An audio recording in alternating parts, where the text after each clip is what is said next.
Welcome back to Dave's Gone By, and a little segment that we like to call Dave's Gone Cultural. Usually we talk about theater, sometimes we talk about books or music or arts and things like that, but yeah, we're going to do theater since it's basically the end of the year, time for wrap-ups and all these fall shows coming through that we should talk about on and off Broadway. Sometimes I talk about it by myself, but it's more fun when I debate and argue and criticize with other people, and rarely is it more fun than when I do it with this special guest. I think he's been on the program 2 or 3 or maybe 4 times already. Even that isn't enough. We need him back one more time at least. His name is Charlie Gross, and I want to welcome him to Dave's Gone By. Well, it's great to be here. I hope I can be worthy of that wonderful introduction. You usually are, dude. And if you're not, we'll just never invite you back and criticize you endlessly.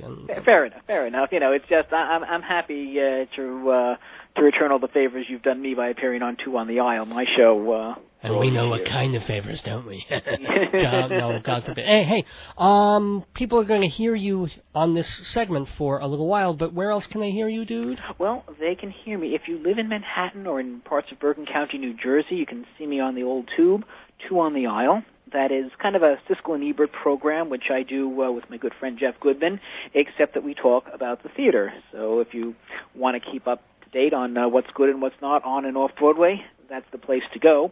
If you don't live in an area that we air, you can see us every other Tuesday night at www.mnn, that's like MaryNancyNancy.org, O-R-G, at 10:30 p.m., and then just click on, once you get to the website, click on Channel 34, and the show is streamed as it's broadcast. And even if you've got a dial-up connection, you can still come on and hear us, and it's pretty cool. Please watch Charlie and Jeff. They've been doing their show for many years now, and it's a lot of fun. Hopefully, about as much fun as we're going to have over the next bunch of minutes, talking about all the Broadway shows that came colliding into the end of the year, halfway through the Broadway season. Just sticking with Broadway now, no off-Broadway. Busiest one in memory, by the way. Yeah. And possibly, the way things are going, it may be the most successful one. Quite some time. Successful in quality or successful in money, or? I was thinking successful in money, but there have been some there have been some good shows. Okay. Musically, of the recent crop, which one you like the best? Musically, I think my favorite has to be the revival of Wonderful Town. This is one of my all-time favorite musicals, and perhaps one of the most overlooked musicals ever, especially when you consider that Leonard Bernstein did the music, Hamden and Green did the lyrics, and anytime you see a Bernstein biography, they'll say, oh, he wrote On the Town, and he wrote Candide, and he wrote West Side Story, and they'll kind of think, oh, yeah, he wrote Wonderful Town, too. But this musical has a score as good as anything else he wrote, and that's saying something. And this is its first time back on Broadway since it originally opened, I think in 1953, with Rosalind Russell. This is based on the book and subsequent movie, My Sister Eileen. It's about 2 young women coming from Ohio to Greenwich Village in 1935 at a time when a woman's virtue was worth more to her than getting a role, when an unmarried couple... Getting a role? What? They're getting a role in film. Oh, that kind of role. Yeah, she sacrificed her virtue to advance her career, or when a couple living together without benefit of marriage could still be considered shocking, or even a cop on the beat who actually walks into an apartment when requested and evicts a prostitute. Right, but with an Irish accent. Yeah, and apparently in those days, every cop, including black ones, talked with Irish accents, and apparently every street corner in Greenwich Village had a 24-piece orchestra. Well, I think that's still true, they can't get regular jobs in this economy. And I have to say that's a highlight of the show, by the way. Was what? The fact that there is a 24-piece orchestra, orchestrated, I think, the way it was in the original production, no electronics. Yeah. And it's just incredible. I didn't think having the orchestra on stage would work. That's not how they did it originally. But originally meaning when they did it at Encores about 3-4 years ago, or originally? Originally when they did it on Broadway. Okay. And as you mentioned, this is a transfer from Encores. A lot of cast changes have been made, but they have retained Donna Murphy, who as Ruth Sherwood, a smart talk, a girl's sometimes a little too smart for her own good, who wants to be a writer, and her very pretty sister, Eileen, who wants to be an actress. And it's a hilarious combination. Donna Murphy, who won Tonys for Passion, and The King and I, neither performance really did much for me, is absolutely incredible here. Yeah, she's dynamic and funny and fun. I never saw Rosalind Russell do, or maybe I did when I was a kid. Well, if you want to see Rosalind Russell do it, you can actually go to the Museum of Television, and they did do a TV version of it with Rosalind Russell, and it's definitely worth a look. Was she in My Sister Eileen, or was that not even starring her, the non-musical original? She was in the non-musical. Right, maybe I saw that with her, but very possible, and that is why she had been asked to do the musical, because she didn't have much of a range. And if you notice, most of the time, Donna Murphy kind of sings with this Rosalind Russell / Jimmy Durante type growl. Wow, wow, wow, wow, yeah, that kind of thing, yeah. Because that's how the score was written, because Rosalind Russell had a range of about 4 notes. However, every so often, she'll just let loose, just to remind us that she's got a range far beyond. Yeah, that's one of the beauties of the performance. She's being funny, she's being zany, and kind of like uptight zany, which the character is. And then in the end of the first act, when they do the conga number, she lets loose, and it's like, ooh, who's that hottie? Yeah. It's like, oh yeah, it's Donna Murphy, she's hot, yeah. Or this wonderful number called 100 Easy Ways to Lose a Man, where she describes how a girl who's a little too smart for her own good can intimidate him. And remember, this is 1935. So it is that far back, yeah.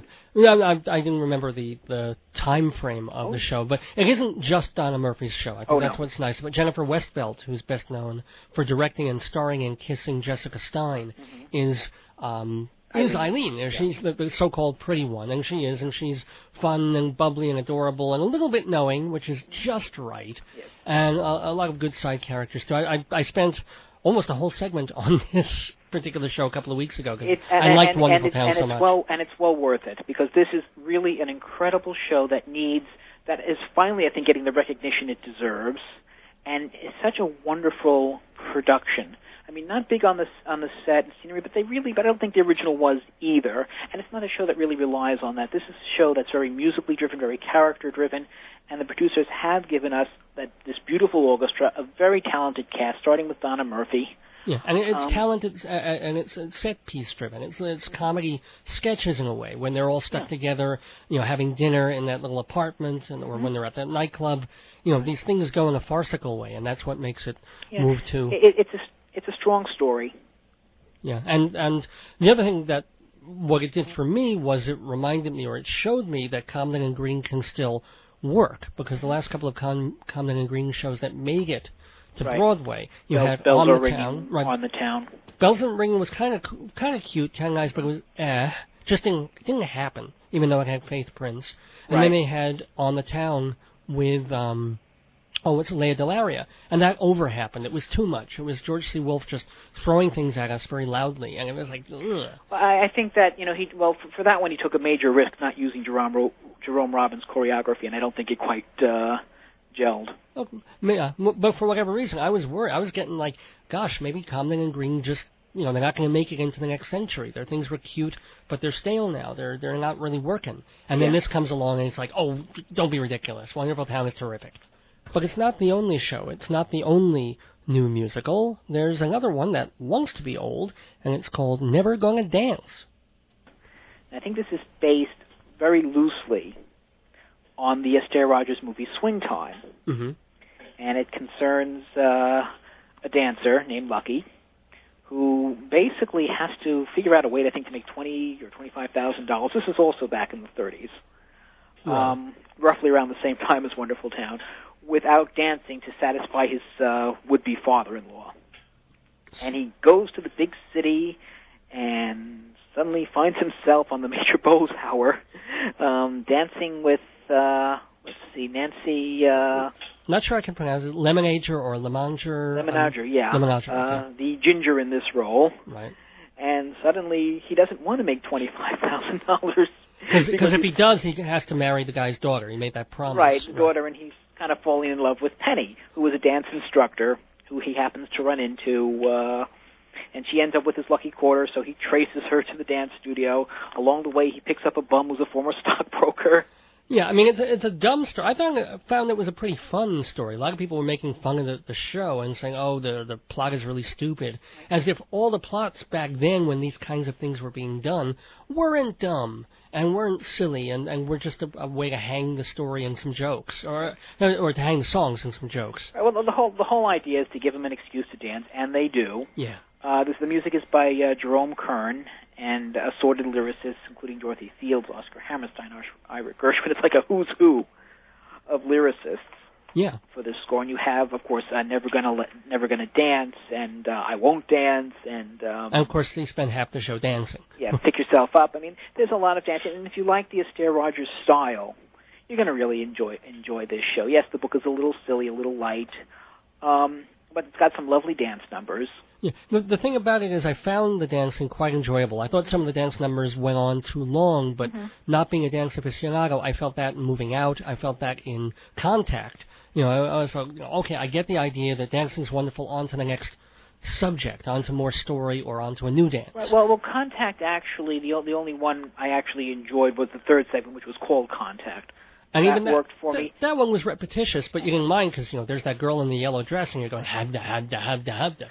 But even that should have been about, 5 minutes shorter, I thought. I disagree on that, but you know what, that closed, so I won't. But as far as Moving Out is concerned, I did not like the dance scene in Moving Out. I'm a big Billy Joel fan. I did not really like Moving Out, although I will connect this play to Contact because both of them have the wonderfully talented Karen Ziemba. True. Who, interestingly, has a more Rogers-like personality than the girl playing the Rogers role, and probably could have played this role herself. But instead, that she's kind of the sidekick. I don't think she can dance that well. Ziemba is a pretty good singer, a decent dancer. I don't see her as a really great dancer, though. Well, wasn't she in Crazy for You? Yeah, even so. I mean, she's a talented singer and actor dancer, but not extraordinary in either one. Well, she certainly does get to sing here, and she puts over some wonderful numbers. She doesn't actually do much dancing. Yeah, and the thing about this is for me, the best part of it was watching the lead guy, Noah Racy, who plays the guy with the lucky quarter. Lucky Garnett. Yeah, that's the Astaire role, which kind of explains why he spends most of the play in a tux. Right, but watching him dance is a lot of fun. I mean, I sort of wish he were a little taller like Astaire, and God knows as a short person, I know I'm sort of saying something sacrilege. I don't think Astaire all that tall. Whether he was, he looked tall, and he was also lanky and thin. Yes.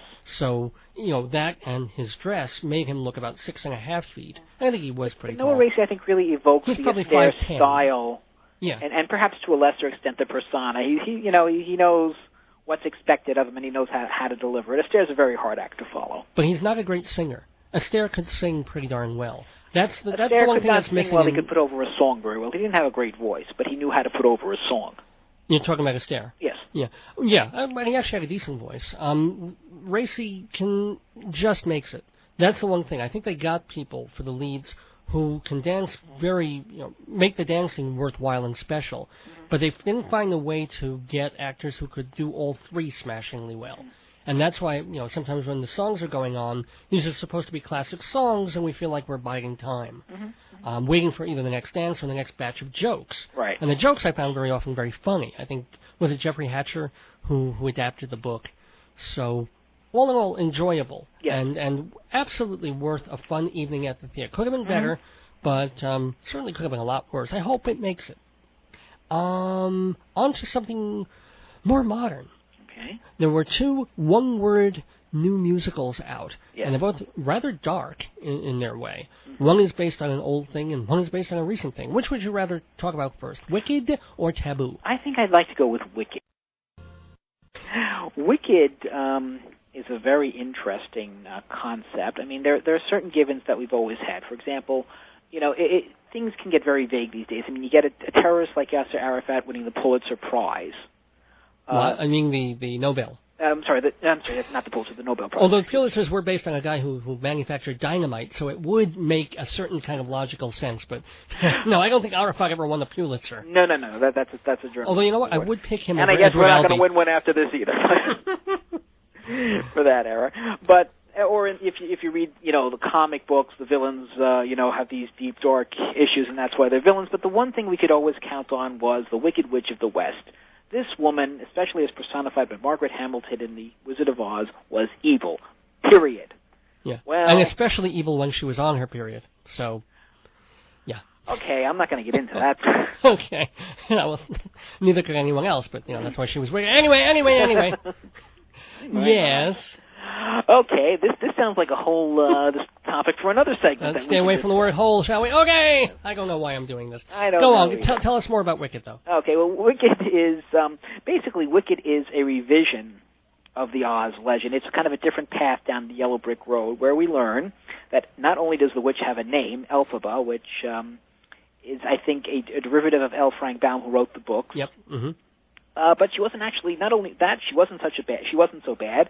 Glinda, the good witch, wasn't so good, and the wizard was both a bad man and a bad wizard, it turns out. In this version, where you have Glinda personified by Kristen Chenoweth, who was incredible, and Elphaba, the wicked witch, portrayed by Idina Menzel, also incredible. Yep. You basically chose their history together. They were roommates in college. Glinda was very popular.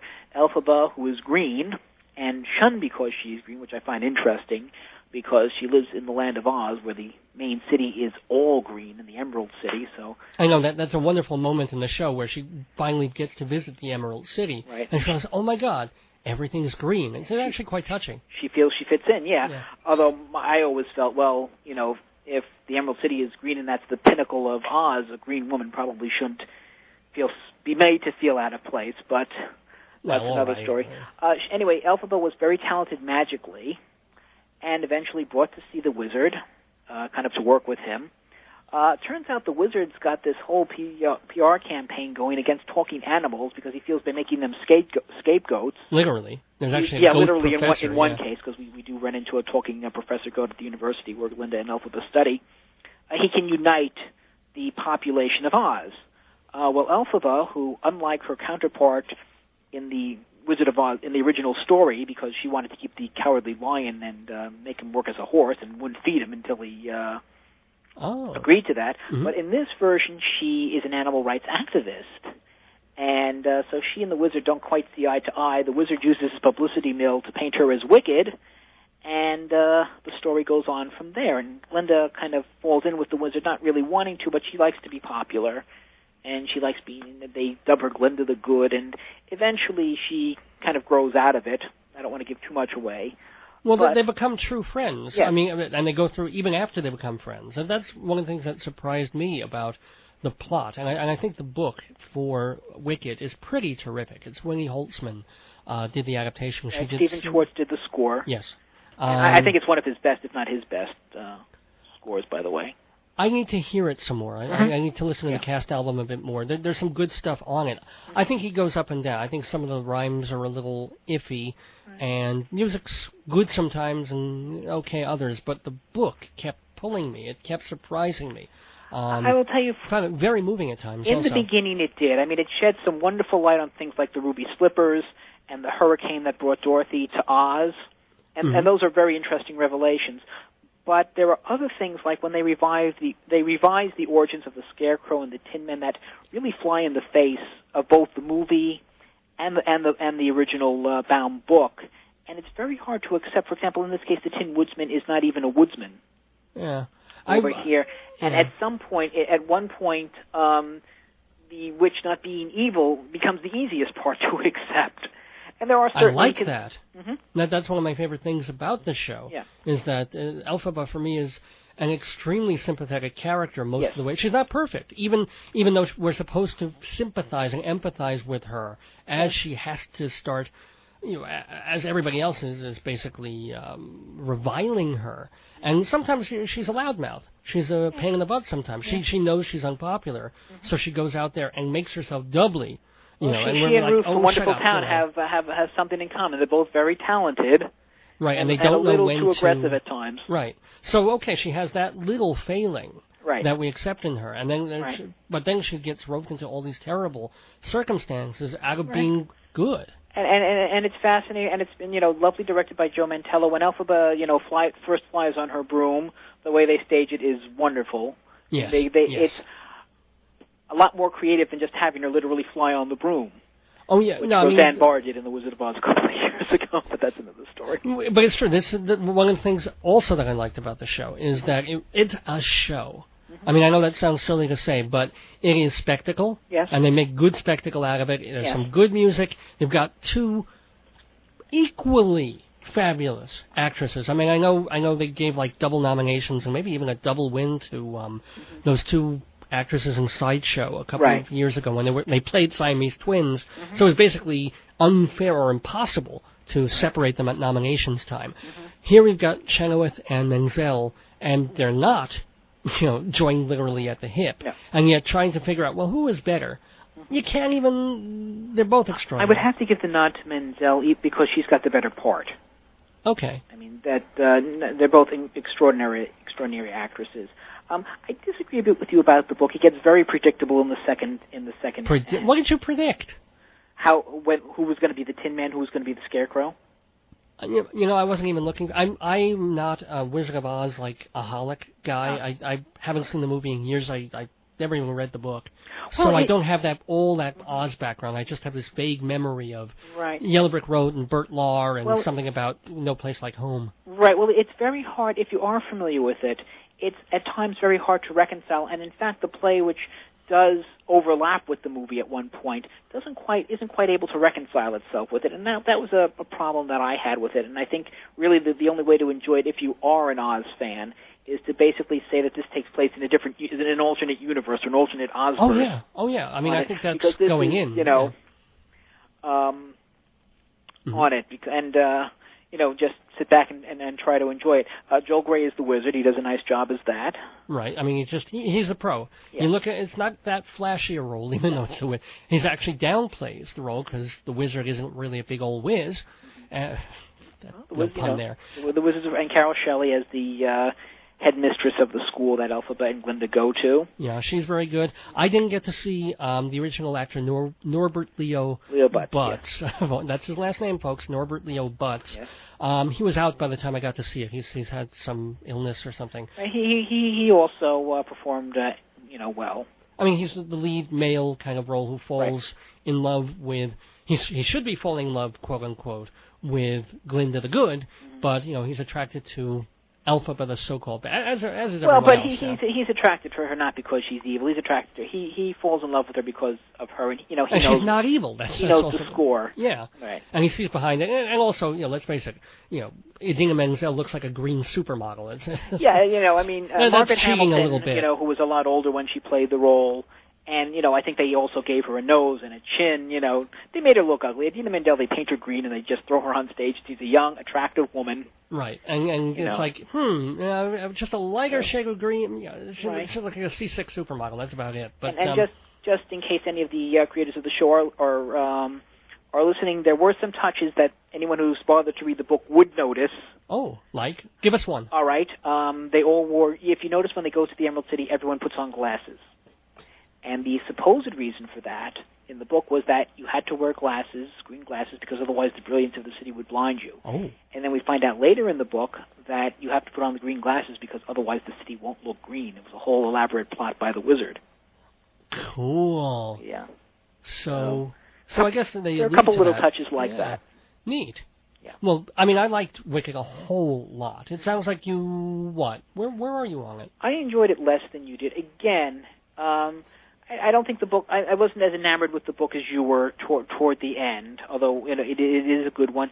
And again, I had a little more trouble reconciling, my memories and my knowledge of Oz with Wicked. But I did enjoy it. So you were in. I hear Oz in the background. Where you are. Hey, we got time for one more musical. It's just quite one last word on Wicked. Go for it. Unless you want to think it takes place in another Ozverse, sometimes it can be a little too far over the rainbow to be enjoyed. All right. You really didn't have to do that. You really didn't. But thank you for doing that. Okay. Taboo. Taboo. Was it Faboo?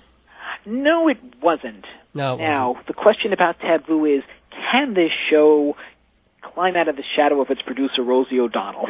Well, you know what? We were both there the same night, and what happened was at intermission, and this was just a week after it had opened, and it had gotten mostly pounded by the critics, and so O'Donnell was in the audience because she's producing the thing, and she was heading to her seat, and then everybody notices her, so they start talking, waving. She starts making an impromptu speech saying, F the critics, and they don't know what they're talking about, and we've done this show, every night for 3 weeks, and every night 21 standing ovations. And, almost guaranteeing, of course, that she'd get another one that night. And everybody applauded, and it's, I did not applaud F the critics, but, okay, let's make believe, though, that Taboo wasn't produced by her. Let's make believe it was produced by Mike Nichols or the late David Merrick. Then what would you think of Taboo? I suspect it would have been a very different show had either of them produced it. Taboo is an interesting show. Now, this is a show with music and lyrics by Boy George. And among other things, it's a biography of Boy George, and it stars Boy George. But Boy George does not play Boy George. He plays? Boy George plays, who does Boy George? Lee Bowery. Yes, who was a performance artist and supposedly a mentor of Boy George. But in actuality, it's kind of hard to tell. It takes place in the 80s. Here we finally have a musical that doesn't take place in 1936. In the club scene of the 80s. English clubs, London clubs. Right, yeah. right. The focus, although it's a very soft focus, is on Boy George and, how he came to town, obviously gay, obviously in drag, and kind of having suffered a bit because of it, and then he becomes this big star with Culture Club. But it also introduces us to some of the other people, including Lee Bowery, who was played by Boy George, and you maybe explain a little bit of what made Bowery quote unquote special, or at least to the people around him. Well, he was a very flamboyant person, and he was desperate to be. He was a performance artist who was interestingly gay, but in the show he's got two women constantly fighting over him, and he was desperate for recognition before he died, and that's the other part of the show, although his connection with Boy George, whatever it may have been, and I think obviously it was strong if George was writing about it, never quite comes. I mean, they kind of pass each way, and, they travel in the same circle, but we really don't know. We never get an idea of what the connection was. And interestingly, we never even meet the other members of Boy George's band, Culture Club. That's right. He gets famous, assumedly as part of a group, but you never see the group. Right. And, while this isn't supposed to be a Culture Club musical, they do have Do You Really Want to Hurt Me, which is beautifully sung by, I think it's Owen Morton, who plays Boy George, looking more like Boy George than Boy George does these days. I mean, Ewan, not Owen. It's like an Ewan, English kind of a name, yeah. And they kind of shortchanged Karma Chameleon, which was their most popular hit. They give you a few bars, and it's a chance for them to really break loose and have a wonderful dance number. And you would think there'd be more dancing in a show about club. True. But they kind of just give a few bars and, hey, that's it. That's all, folks. Yeah, that's the thing about this show for me. I mean, I went really up and down on it while I was watching it. Yeah. Wait, I better rephrase that, considering the milieu. But parts of it I thought were really fascinating and onto a very good, strong track. They were telling the story of a certain time with some very good music. Yeah. Some very catchy stuff. Again, here's a CD that not only it's like, okay, if they release a cast album, I'll give it a listen, but there's like 4 or 5 songs I would really like to hear again. I'd have to hear it. I enjoyed it when I heard it, but it didn't make as much an impression on me, possibly because I couldn't hear the lyrics half the time. Well, I didn't have that much of a problem. I mean, with most Broadway shows now, they're mic'd so loud that you can't hear when the chorus sings anyway. That's a definite problem. But remember when I was harping on how much I liked the book for Wicked, because even though it's a little convoluted at times, and even though a lot of stuff kind of gets zoomed in there at the end, and this is someone's father and yada yada. Right. There's book issues never resolved in Taboo. They're telling 3 separate stories, and it's like 3 parallel roads that don't intersect. You've got the Raul Esparza character, who is in many ways the most lively, the most interesting. That's Philip Sellen. He's kind of the MC. In fact, this show opens it's kind of the opening scene. It's kind of like a combination of Cats and Cabaret. Right. I was sure someone would be singing, Welcome or Memories or... Because he's got the leather and the makeup and he's like, hello. Yeah. Or what he do? He'd be like, hello. Right. Yeah. And he's an interesting character, but we never really learned too much about him. There's actually one character who I really enjoyed, and that was Big Sue, played by her stand-in that night, Brooke Elliott, who gave an incredible performance. Kind of resembles Rosie O'Donnell. Yeah, I said that while we were watching it. I was like, oh boy, this is, if this show isn't making money, that's the role Rosie's going to go into. No. And then that became a rumor that she really was. Well, Rosie would have a very hard time matching Elliott's vocally. Yeah, she admits that herself. She was asked about the rumor. And really, she said, came out. She gave an incredible performance, kind of like, must have been like what it was like when Shirley MacLaine understudied in Pajama Game. And I found that character, who we learn has a kind of a day job, literally. Yeah. No, I found her interesting. You're right. That's a character. Even more so, I sort of wanted to follow up. That was number 4. Yeah. But there was a through line of Boy George and these people in this whole club scene. Right. But it didn't really all connect. So you had some great, interesting scenes and musical sequences, and then some other times when it's like, well, where's it going? And this is kind of okay, but it doesn't connect to what just went before, and goes all over the place. Like it's very scattershot. All the more disappointing because Charles Busch did the book. Right. So there are laughs in it. I'm sorry.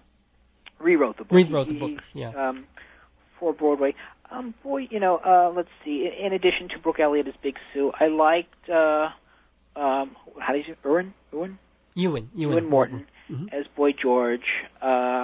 Raul Esparza was good as Philip. Boy George himself, so is Lee. There's a wonderful scene in the show where Lee passes away, and then they do a montage. It'll last like a minute or two of the real Lee. On film. They have photographs of him. Yeah, photographs, and I think some movies also. And I got more of that guy's essence from that than I did from, the whole evening.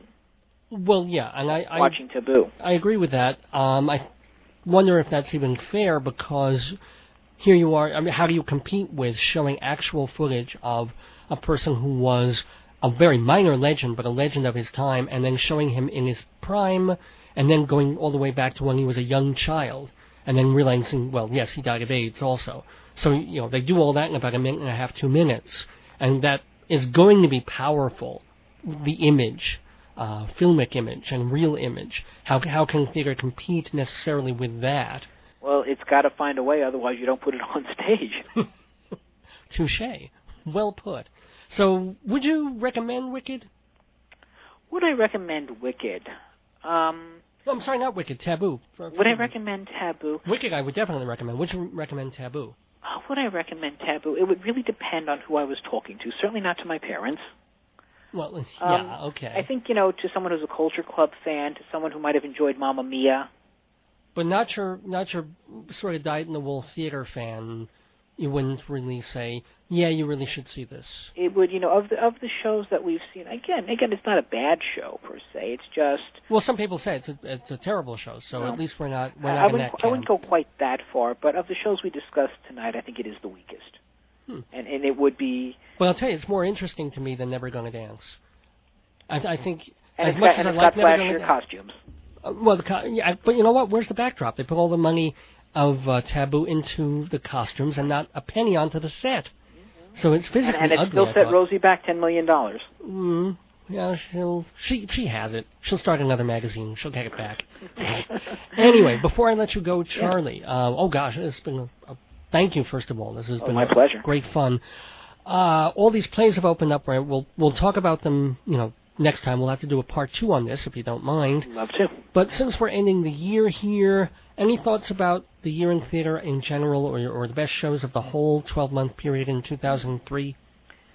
I'm just trying to remember what's opened in the last 12 months and what's still playing in the last 12 months.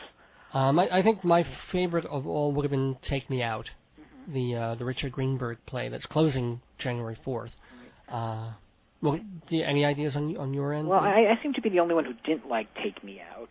I wasn't overly impressed with that show. I certainly liked Avenue Q. I think that's the little show that could. Yes, second choice right here. Yeah. MQ's delightful. And what was the worst thing you saw all year? Remember? I'd have to get back to you on that. All right, maybe in 04 you can. Yeah, on that, because it's been a pretty good year, but there were a few bad shows. Oh yeah. I've kind of blanked them out. If you can keep doing that, you'll be a theater goer and a theater critic forever. You remember the great ones, and the bad ones you only bring out at parties to laugh about. Anyway, speaking of things to see and to enjoy and to laugh about and argue about, remind us, please, where people can see and hear you and Jeff Goodman. Okay. Well, Two on the Aisle is seen every other Tuesday at 10:30 p.m.